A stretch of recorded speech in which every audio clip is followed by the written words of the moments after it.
जीवन में वे भी बहुत अभागे होंगे, या तो प्रण को तोड़ा होगा या फिर रण से भागे होंगे। दीपक का कुछ अर्थ नहीं है जब तक तम से नहीं लड़ेगा, दिनकर नहीं प्रभा बांटेगा जब तक स्वयं नहीं धधकेगा। कभी दहकती ज्वाला के बिन कुंदन भला बना है सोना, बिना घिसे मेहंदी ने बोलो कब पाया है रंग सलोना। जीवन के पथ के राही को क्षण भर भी विश्राम नहीं है, कौन भला स्वीकार करेगा जीवन एक संग्राम नहीं है। अपना अपना युद्ध सभी को हर युग में लड़ना पड़ता है, और समय के शिलालेख पर खुद को खुद गढ़ना पड़ता है।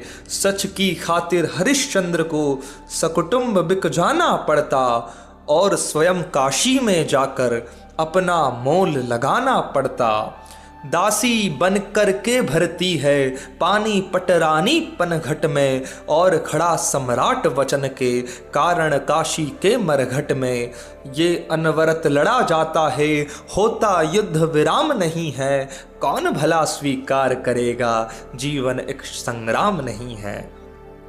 हर रिश्ते की कुछ कीमत है जिसका मोल चुकाना पड़ता, और प्राणपण से जीवन का हर अनुबंध निभाना पड़ता। सच ने मार्ग त्याग का देखा, झूठ रहा सुख का अभिलाषी। दशरथ मिटे वचन की खातिर, राम जिए होकर वनवासी। पावक पथ से गुजरी सीता, रही समय की ऐसी इच्छा। देनी पड़ती नियति के कारण, सीता को भी अग्नि परीक्षा। वन को गई पुनः वैदेही, निरपराध निर्दोष अकारण। जीती रही उम्र भर बनकर, त्याग और संघर्ष उदाहरण। लिए गर्भ में निज पुत्रों को, वन का कष्ट स्वयं ही झेला।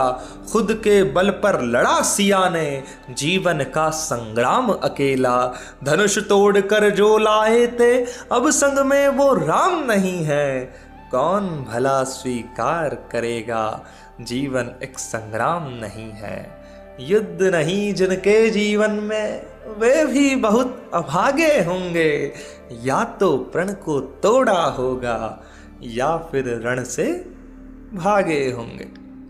धन्यवाद दोस्तों, आप सुन रहे थे अर्जुन सिसोदिया जी की कविता। अर्जुन सिसोदिया जी के प्रेरणा स्रोत है दिनकर जी, और इस कविता में भी दिनकर जी की लेखनी की छाप स्पष्ट दिखाई पड़ती है। इसलिए लोगों को ये भ्रम हो गया जब ये कविता प्रसिद्ध हुई, वायरल हुई, कि ये दिनकर जी की कविता है। लेकिन आपके सामने स्पष्ट कर दूं कि ये कविता है अर्जुन सिसोदिया जी की। धन्यवाद।